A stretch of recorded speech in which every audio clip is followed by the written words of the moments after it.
Most closers spend years trying to master their tonality, but because we manage 500 reps at onecallclosers.com and we're constantly bringing on new reps and training them, we had to find a faster and easier way. And that's what I'm gonna explain in this video. The 3 simple mindset shifts that you can have so your tonality is perfect every single time you speak. Starting with mindset shift number 1, caring for your prospect. Communicating with an empathetic tone in sales is extremely important, especially in the discovery phase and when handling objections. This is where you speak in a way that shows that you understand the prospect's viewpoint and emotions. For example, if Mary's been telling you multiple things that she's tried in the past, she's obviously frustrated, she can't get the results that she wants, it's been a couple years. When I go to tell Mary and empathize with Mary, it's gonna sound something like this. Hey Mary, totally understand where you're coming from. Thank you for sharing that information with me. It sounds like, Mary, that you've tried a lot of things in the past. They haven't worked for you. And frankly, you're frustrated. You're thinking, is this gonna work? Is this really real? And what I can tell you, Mary, is that I've had a lot of these conversations and a lot of people have felt the same way in the online space. See, I didn't need to manufacture empathy. See, as a human,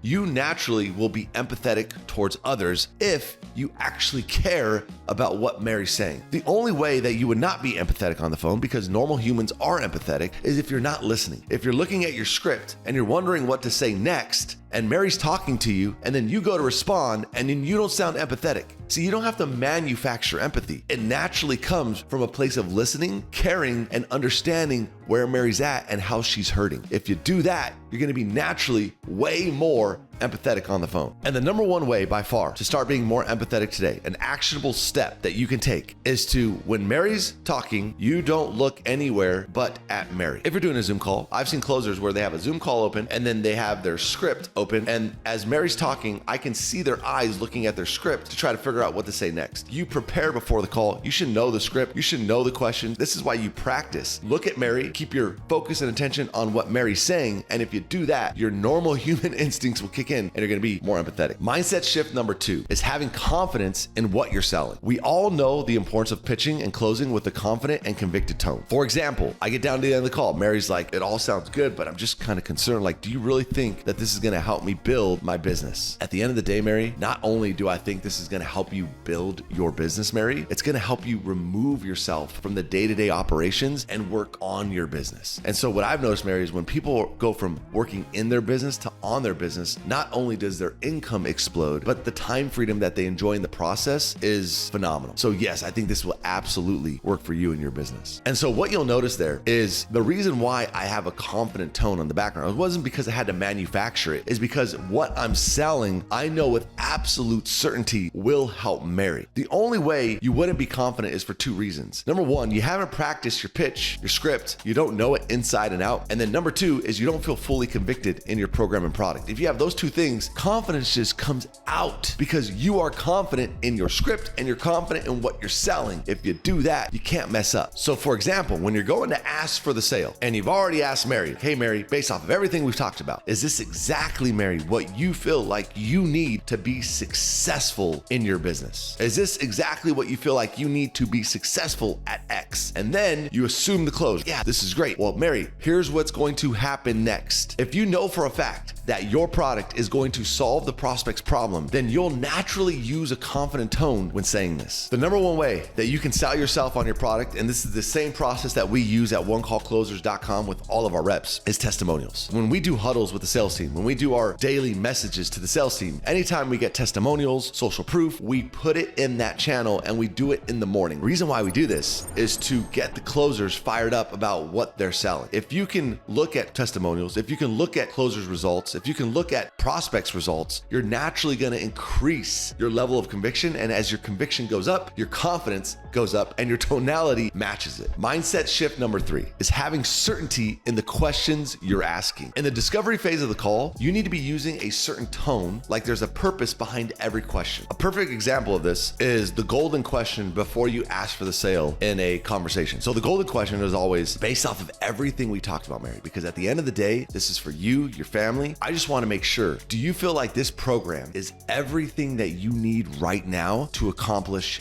X. So that's a certain question with a certain tone. Tonality kind of naturally goes up. I'm very confident in what I'm saying, and I know that I have to get this question across to Mary because I need to know her answer. I need to see where she's at in the call. That's an example. An example of an uncertain tone would be the same thing, but I'll say it in a different way. Hey, Mary, do you feel like this is everything that you need, Mary, right now to be successful in a course, in a program? Do you feel like if you got into this program that you would be successful in your business? That right there is the same question, a level of uncertainty that is about 2 to 3 times lower than what I'd said before. One is like, hey, I'm coming with confidence. The other one's is like, I'm asking the question, but in an uncertain way. And because of the uncertainty in the question, Mary gets uncertain and she answers it in an uncertain way because you lead the call. Your tonality leads the prospect's tonality. But once again, instead of micromanaging your tone, it's way easier to develop certainty, and then the correct tone will come naturally. The best way that I have come to realize in a sales conversation to develop certainty in your questions is to know exactly what you're asking and why you're asking it. For example, if you go and you're like, oh, well, this closer asks this question in the call, and then you go and ask it, but you don't know why the closer asked the question, your frame in that question is different. So you're going to ask the question in an uncertain way because you're not really sure what kind of response you're looking for. So if you want to be more certain in your question asking and more confident when it comes to questions, the number one thing you can do is review exactly why you're asking what you're asking and the responses that you think you're going to get. Because if you ask the question in a certain way and then you know what the responses are going to be, you can then predict the outcome of what to say next. And when you have the ability to predict in a conversation, I've talked about this many times, you're going to close more deals and you're going to be more confident. So that's how you're going to master your tonality without years of training. If you enjoyed this video, you'll also enjoy the one on the screen